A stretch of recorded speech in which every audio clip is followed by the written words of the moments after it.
Es investigadora afiliada al Centro de Inteligencia Colectiva del Instituto Tecnológico de Massachusetts.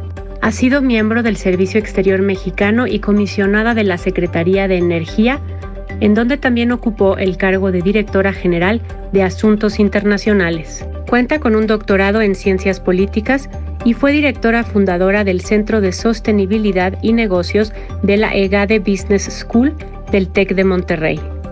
En los últimos 2 años ha sido incluida en la lista de 100 mujeres poderosas por la revista Forbes.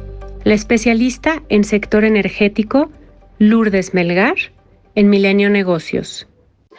Muy buenas noches, bienvenidos a Milenio Negocios Televisión, este programa que hacemos cada semana con Regina Reyes Heroles. Muy buenas noches. Y hoy con una reunión muy femenina para un tema que es sumamente importante, como es el tema energético.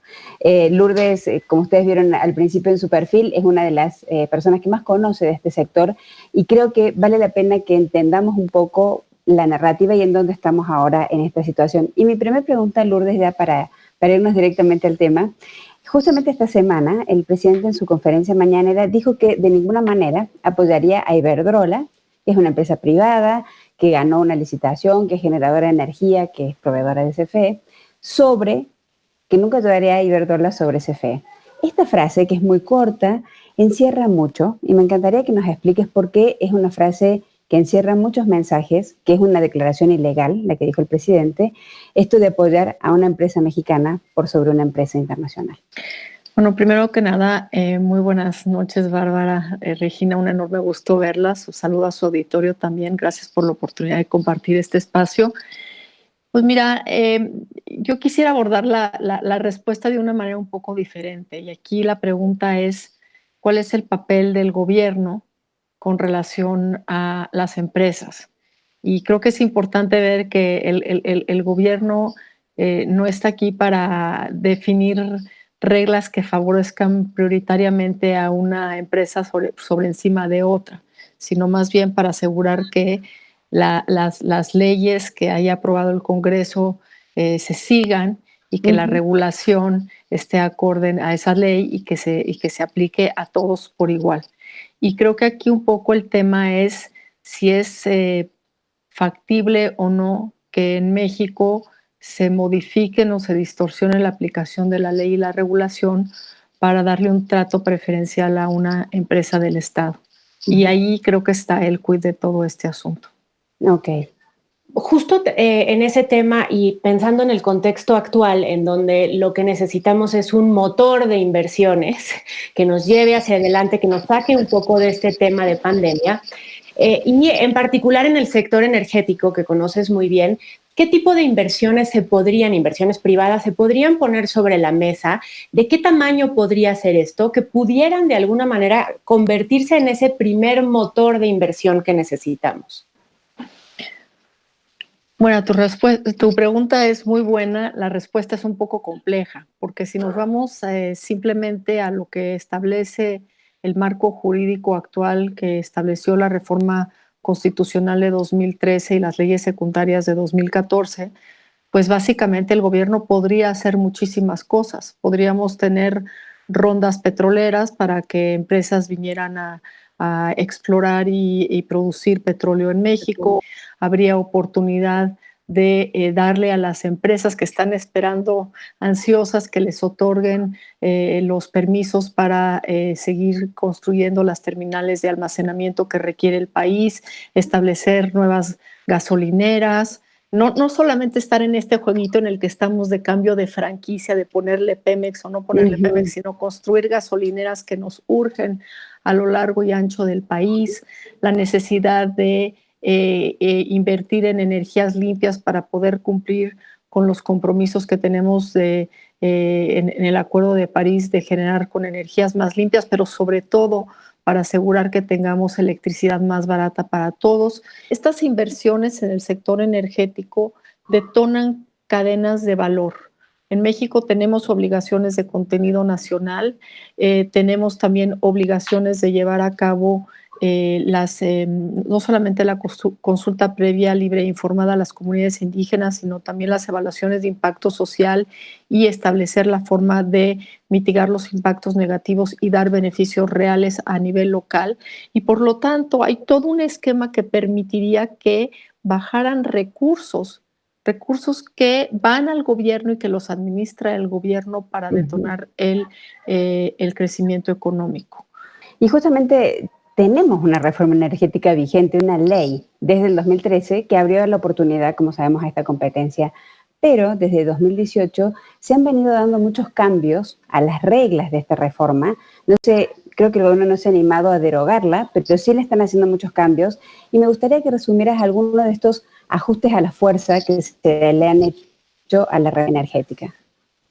Mira, en términos de lo que establece la Constitución, ahí no ha habido ningún cambio. Y de hecho yo creo que si el presidente leyera sin un velo ideológico lo que dice la reforma constitucional, vería que es algo que está muy apegado a lo que él busca. La reforma energética garantiza que los recursos energéticos son de la nación, o sea, el petróleo, el gas natural es de la nación y el Estado mantiene la rectoría en el sector eléctrico. Aquí el tema son los temas que tienen que ver con transformación industrial, donde se abre la oportunidad para que participe el sector privado. ¿Cómo? Es el único área donde se puede competir. Pues sí, que son las áreas donde además tienes reglas muy claras de competencia, que es generar electricidad. Entonces, por ejemplo, algo que se ha hecho es eliminar las subastas eléctricas que detonaron de una manera muy importante que se establecieran plantas de generaciones eólicas y solar en México, que pudiéramos incrementar de una manera significativa la participación de energías limpias y sobre todo energía mucho más barata porque los costos de generar con energías renovables han bajado de manera exponencial en los últimos años. Sí. Entonces, ahí es un área donde lo han cerrado, pero también han dejado de dar permisos para la apertura de nuevas gasolineras, para el almacenamiento, nos surge almacenamiento, o sea, en México vivimos casi al día con relación a la gasolina que tenemos, por no hablar, digamos, de las rondas petroleras o de poder hacer farm outs, que Pemex podría beneficiarse de tener alianzas con empresas que traerían, además de tecnología y apoyo en la parte de la gestión, sobre todo recursos frescos para poder llevar a cabo el desarrollo de proyectos fundamentales para el país. Justo estamos en otro contexto complejo con las elecciones de Estados Unidos a la vuelta de la esquina y también con un tratado como el TIMEC que acabamos de firmar y en el cual hay compromisos. ¿Qué pasa en este contexto, en estas visiones diferentes en cuanto a la energía, si gana Trump o si gana Biden? ¿Y cómo nos puede afectar?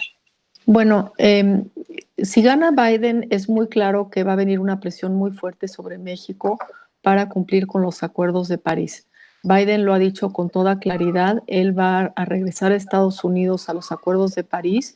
Su apuesta es que Estados Unidos genere toda su electricidad con energías limpias al 2035 y va a avanzar muy fuertemente hacia una economía baja en carbono. Si gana Trump, pues mantendrá su política justamente enfocada hacia los combustibles fósiles. En ese sentido, yo creo que aquí lo más importante es que gane quien gane, la presión sobre México va a venir muy fuerte para cumplir con los compromisos establecidos dentro del TEMEC. ¿Y esto qué significa? Significa básicamente respetar las inversiones de las empresas americanas o establecidas en Estados Unidos que invirtieron en México al amparo de la reforma energética, que por cierto es el marco jurídico vigente en el país. Entonces, en ese sentido, creo que por ahí va a ir la cosa. Estamos en una situación trágicamente única. Estamos en esta pandemia que nunca se había vivido, que involucró a todo el planeta, que no ha quedado un solo país sin recibir los coletazos del COVID-19. Pero a mí me interesa mucho lo que tú comentabas hace un par de semanas sobre hacer una reconstrucción renovable, un green recovery. Muchos países están aprovechando este momento para reiniciar o restart con energías verdes. ¿México estaría a tiempo de subirse a esta tendencia? Bueno, México no solamente estaría a tiempo, México es un país que había iniciado a tener, digamos, una vanguardia en este tema. ¿Y a qué me refiero? O sea, el diseño de las subastas eléctricas que se hizo en México llevó a que se empezaran a dar precios extremadamente competitivos para la generación de energía solar, de energía eólica.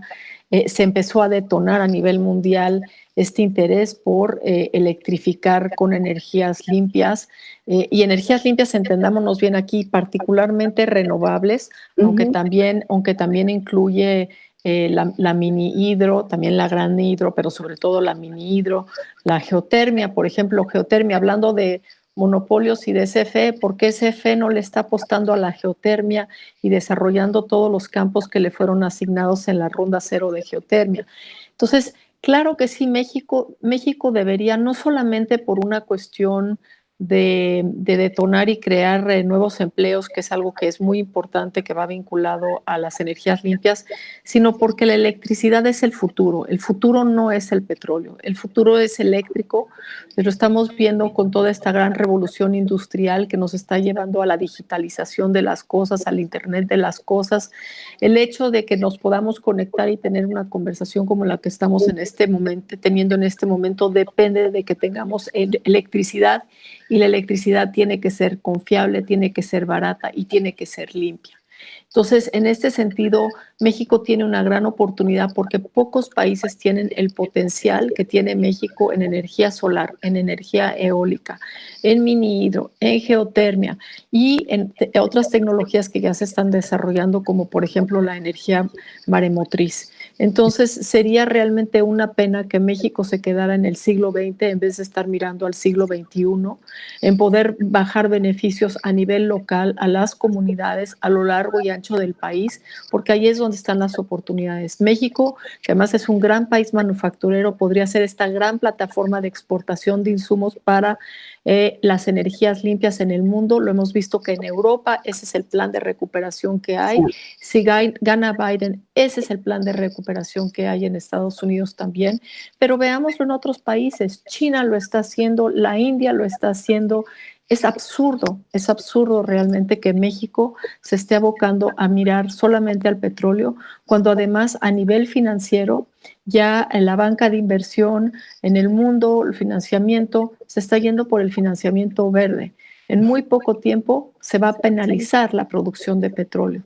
Entonces México está apostándole a algo que es realmente el caballo perdedor. Bueno, muchísimas gracias, Lourdes, por este pantallazo. Sí, me encantó esa frase de que el futuro va a ser eléctrico y ojalá se tenga en cuenta esto a la hora de tomar las siguientes decisiones políticas. Creo que siempre estamos a tiempo y creo que también estamos a tiempo de que la gente conozca verdaderamente cuando se habla o no de soberanía energética. Muchísimas gracias por acompañarnos hoy. Regina, como siempre, muchísimas gracias. Y a ustedes, muchísimas gracias por acompañarnos cada semana, como siempre, en Milenio Negocios Televisión. Muchísimas gracias a todos.